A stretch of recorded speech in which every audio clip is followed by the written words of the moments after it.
Hey guys, what's going on? It's Nick here, and today I'm going to do something a little bit fun, just kind of whatever. It's not going to be too much content, but Andrew asked me to show my bookshelf, show what's on it, because I'm always shooting these videos in front of it, and he's always trying to figure out what books I have on my bookshelf. So I figured, well, there might be a couple other people that are wondering the same thing, so why not? So let's start. Let's start over here because this is really what you guys see. So right here, I have 3 depression books. I never went through depression. I actually started a niche site a little while back, and so I was like, okay, I'm gonna buy a bunch of books, and then I'm gonna, make this really amazing niche site. And then I realized after reading a few pages and actually one whole book that depression is pretty depressing, so I didn't really want to study depression. These are my nerdy books. I used to study physics in college. I studied physics on my own before I even went to college, so like that college physics right there, that's actually a book I studied before I was in college. So that's my nerdy books, circuit boards in college and all this cool stuff. Great controversy. I got that from some kind of door salesman or something. It was kind of cool. Over here, classic entrepreneurial books. You got the Cash Flow Quadrant, Why We Want You to Be Rich, Think and Grow Rich, blah, blah, blah. And then we got my A New Earth in there from Eckhart Tolle. I'm not sure where I think I gave my The Power of Now away. Oh, no, it's right in there. Alright, I couldn't see it on the camera. Alright, so The Power of Now is in there. That's an excellent book. Kind of changed my life a little bit. Up here, we have some college books. The Men Who Stare at Goats wasn't really a college book. That was a cool book. But recommended read, The Things They Carried. Holy crap. Like, totally awesome book. College book that I had to read for history, but turned out to be one of the best books I've read, just period. So if you want a really interesting read, and it's definitely graphic, so if you're sensitive to kind of wartime graphic things going on, they're pretty detailed with it, then probably not probably not the best book to get, but totally good story. Next text, boring book. History book from college, boring. Triangles, super boring, about 1800s, social, I don't know, something like that. Then we got our classic screw tape letters in there. We're not going to go too much into that, but it's a pretty intense book. And my new edition, this one's one of my favorites because it's so big and like it just looks cool. Like if I were to stack this up on my bookshelf, it just looks awesome. Like how cool, how cultured do I look right there? So I'm pretty excited about that. That's complete works of William Shakespeare, which I will be reading soon. Here is my huge collection. I call it my huge collection because, well, I'll show you in a second. I have like 6 more of these in my room that I'm currently reading. This is my Carlos Castaneda collection. These are the ones that I've read. So powerful. Like the teachings in here are just incredible. I can't even describe them in words. So that's those.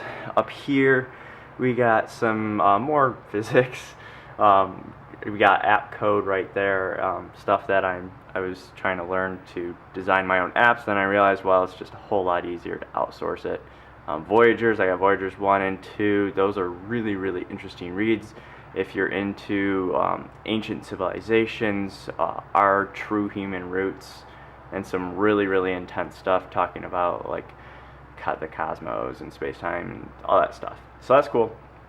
Over here we have 2 books I haven't read and 2 books that I probably won't read. This is How to Talk to a Liberal If You Must. My dad gave me that. I think it's funny, but I don't think I'll probably read that. And then Steve Jobs here, this is his biography. I started to read it and kind of got bored, so I probably won't read that one. I got that for Christmas. And up here, another collection of life-changing books. Seriously, Atlas Shrugged was the book that changed my life in before college, in high school. I started reading this, read it, and it pretty much leaped me years ahead of everyone that was in class with me. So it started some crazy arguments with teachers and ethics and all this cool stuff. So I have actually read every single book in here, and I've read Atlas Shrugged 3 times and Fountainhead twice. So if you want some amazing reads that have just epic stories, but have integrated in them the best philosophy, principles on ethics and all that cool stuff, then definitely pick up Atlas Shrugged at least. And over here, I don't really want to show them because of what they are. They're pretty controversial. It was definitely a phase that I went through.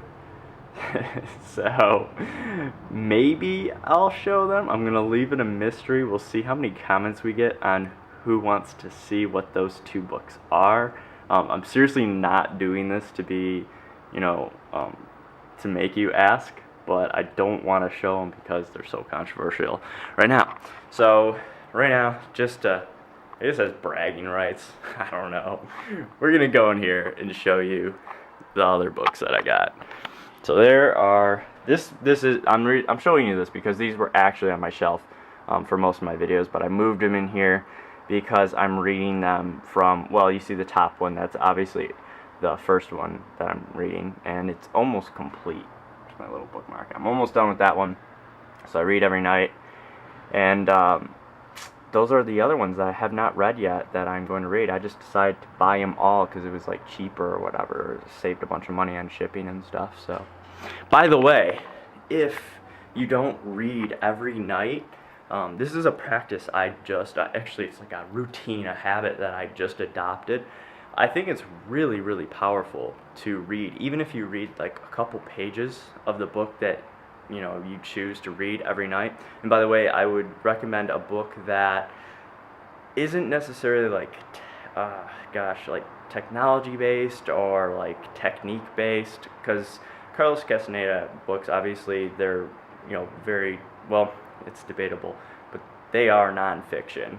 They're stories of true life experiences, but they're stories, so it's still got that element of fiction in it, or at least storytelling, but it is nonfiction. So definitely, if you're going to read something that is like enjoyable and fun to read, and that you can kind of just decompress at night. So it's a really good practice. I've been sleeping much better, and I just feel better when I wake up. So that is my bookshelf. I hope you enjoyed this video. It was just really me showing you my stuff. So I look forward to seeing you in future videos, and we'll talk soon.